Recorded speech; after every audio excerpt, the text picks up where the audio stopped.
시황맨의 주식 이야기 9월 6일 방송 시작하겠습니다. 우선 이제 주말 증시 주변 이슈를 보면 이제 중립 정도 되는 수준으로 넘어왔다라고 볼 수 있죠. 우선 미국의 이제 고용지표 발표가 가장 중요한 어떤 이벤트였는데 그 발표 이후에 이제 혼조세를 보였잖아요. 나스닥은 조금 올라가고 다우는 조금 빠지고 비농업 일자리가 전달 대비 4분의 1 수준으로 감소를 했죠. 델타 변이 때문에 구인, 사람 구하기도 어렵고 또 구직, 직장 구하기도 어렵고 모두 이제 부진하게 되면서 저렇게 이제 크게 감소를 한 거죠. 그러니까 사람들이 아무래도 델타 변이에 이제 걸릴 수 있다 이런 걱정들이 좀 있으니까 대면하는 어떤 쪽에 어떤 취업하기도 어려운 데다가 그리고 이제 사람들이 많이 돌아다니지 않으면 그만큼 외식이라든가 이런 것들을 줄이게 되고 해당되는 분야에서는 또 일자리가 줄어들 수밖에 없는 그런 상황이잖아요.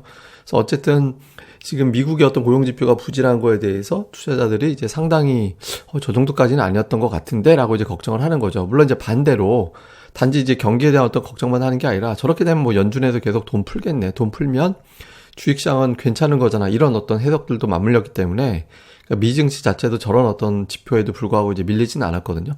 근데 지금 미국의 코로나 상황을 보면 9월 고용지표도 장담하기는 쉽지는 않을 것 같다. 이런 어떤 의견들이 나올 수밖에 없을 것 같습니다. 왜냐면 이제 해당 조사가 진행됐던 시점, 그러니까 이제 8월 고용지표가 조사됐던 시점을 생각을 해보면 그 시점에 코로나 확진자의 7일 평균치가 한 12만 명 정도 됐었거든요.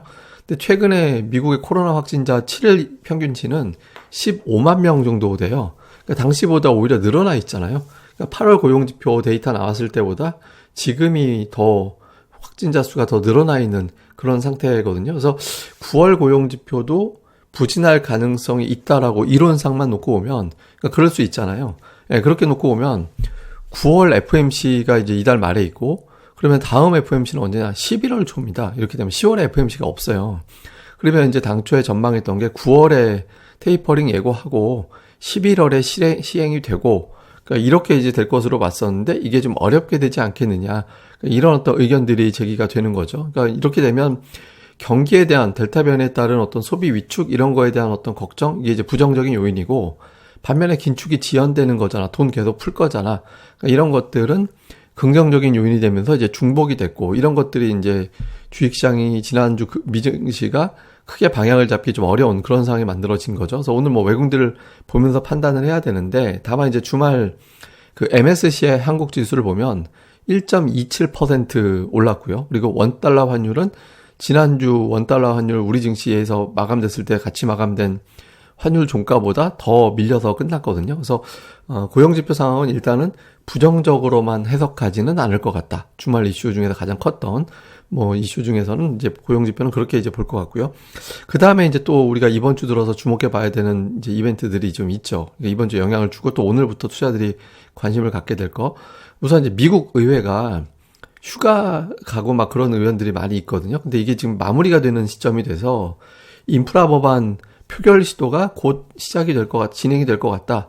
그러니까 이런 어떤 기대감이 나올 수 있잖아요. 이건 이제 물론 이미 충분히 반영이 된 재료다라는 측면도 있겠지만 어쨌든 미국에서 이제 의회에서 나오는 어떤 재료에 대해서 또 긍정적으로 해석할 수 있는 여지가 있거든요. 그래서 인프라 법안 같은 게 이제 수면 위로 슬슬 올라오기 시작할 것이다라는 점은 중립 이상의 재료 이렇게 볼 수 있는 거고, 다음에 또 하나는 이제 ECB 통화정책회의가 이번 주 열릴 텐데 이것도 좀 미묘하게 영향을 줄 수 있는 사안인 게 그 채권 매입 프로그램을 좀 줄일 수 있다. 이것도 이제 유럽식 ECB식 테이퍼링이 되겠죠. 그러니까 그렇게 되면 유로화가 풀리는 규모가 줄어들게 되잖아요.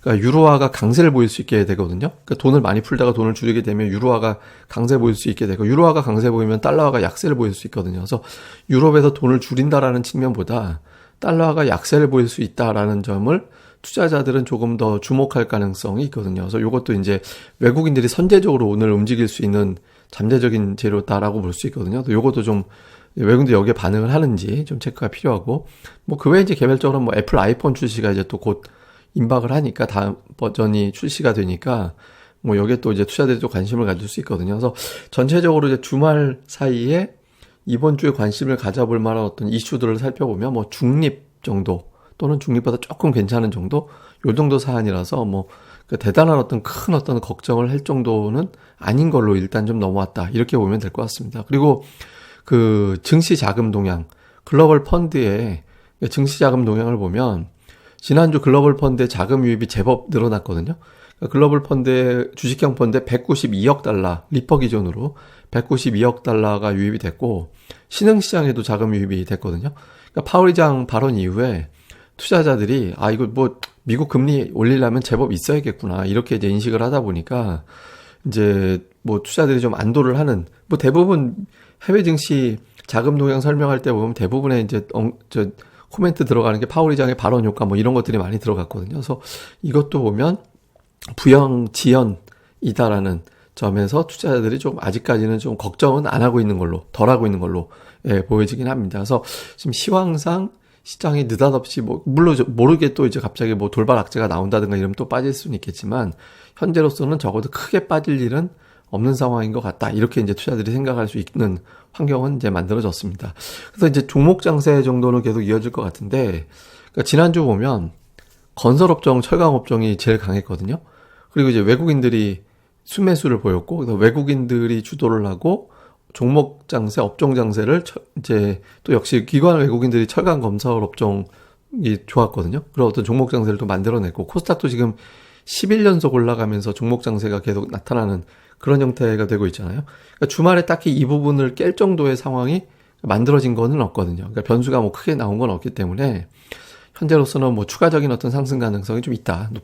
이제 이렇게 그러니까 지수보다는 종목별 수급 장세가 계속 만들어질 가능성은 충분히 있다. 이렇게 볼 수 있거든요. 그래서 지금은 뭐 이렇게 지수는 어떻게 될지는 우리가 잘 모르겠지만 뭐 우리가 예측한다라는 건 불가능하니까. 근데 이제 기존 흐름이 깨질 것 같지는 않다. 그러니까 적어도 뭐 그러니까 깨진다라는 거는 하락으로 느닷없이 확 밀고 내려가는 돌발 악재가 나오지 않는 한 그럴 가능성은 낮다라고 봐서 지금 이제 수급 장세에 계속해서 좀 대응해야 되지 않을까 이렇게 이제 봐야 될 것 같습니다. 그래서 좀 수급별 동향을 보면 지난주 코스닥에서는 그러니까 외국인 투자자들이 일부 바이오, 다음에 이제 IT 중에서도 실적 증가가 뚜렷한 종목군들을 좀 찝어서 매수하는 그런 경향을 보였거든요.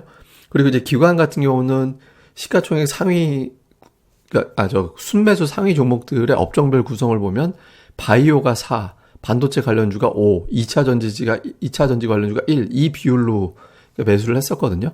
그리고 이제 코스피에서 기관은 건설 업종을 9일 중에서 8일을 매수하고 있고 철강 업종은 기관 외국인들이 동반해서 매수하는 그런 형태가 나오고 있고 그다음에 증권 업종은 외국인들이 8월 9일 이후에 이틀 연속 매도한 적이 없어요. 그러니까 쭉 매수하다 하루 쉬었다 또 쭉 매수하다 하루 쉬었다 뭐 이런 형태를 보이고 있거든요. 그리고 그 외에 이제 서비스 업종 수급도 무난한 편이고 그러니까 이게 수급이 몇몇 업종들이 굉장히 좋아요. 그래서 이제 요게 혹시 근데 왜냐면 이제 지난주까지는 8월장이 섞여 있었기 때문에 9월 들어서 변화를 주는 건지 줄지 아니면 8월에 이제 그 종목군들이 계속해서 이어져 가게 될지 요게 되게 중요한 요소라서 오늘장을 비롯해서 오늘과 내일 정도까지는 업종별 수급 동향을 좀 면밀하게 살펴볼 필요가 있다. 그래서 이제 수급 구도가 바뀌는지 그대로 가는지 이제 좀 포트 구성할 때 참고가 될 수 있는 사안이니까 요걸 좀 주목해서 볼 필요가 있는 것 같습니다. 그래서 전체적으로 보면 재료상 한쪽으로 치우치기에는 조금 쉽진 않기는 해요. 또 오늘 또 미증시가 휴장이잖아요. 휴장이 또 걸려있고 하다 보니까 한쪽으로 완전히 치우쳐서 증시가 움직인다? 그러니까 이렇게 보기에는 좀 쉽지는 않을 것 같거든요. 근데 어쨌든 현재 외국인 투자들이 순매수로 돌아서긴 했지만 뭐 규모 면에서 보면은 화끈하게 매수한다 이런 건 아니잖아요.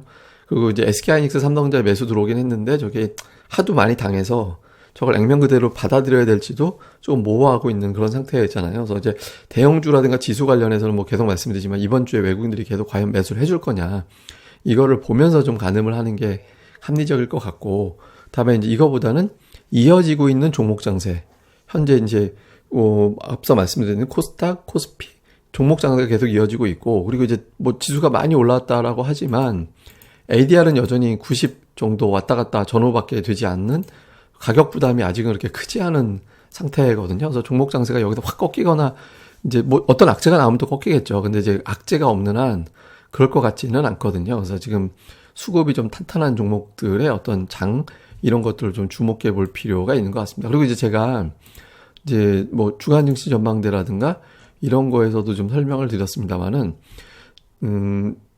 8월 들어서 어떤 종목들, 그러니까 지난주에 어떤 종목들을 보면 좀 올라가는 종목군들이 더 많았거든요. 그러니까 3대2 비율. 거의 2대1 비율. 올라간 종목 일주일 동안 2대 올라가지 못한 종목이 1 비율로 올라가는 종목이 더 많았거든요. 그리고 전체 종목들의 코스닥에 있는 상승률이 주간 단위로 2.4%, 상승률 상위 100위까지의 평균 상승률이 18.45%. 이거 제가 이제 주말 증시 전망대 시간에 말씀을 드렸잖아요. 이 데이터를 잘 보시면서 중장기 투자하는 분들이야 뭐 이런 데이터가 필요 없습니다만은 조금 지수하고 맞춰서 가겠다라고 생각했던 분들은 내가 저게 평균값에 들어가는지 아니면 내가 상위값에 근접해 있는지 아니면 아예 택도 없는지 이런 걸 잘 보시면서 시장 유행에 내가 과연 맞게 가고 있는 거냐 이런 것들을 좀 잘 살펴보시는 게 좀 도움이 될 것 같습니다.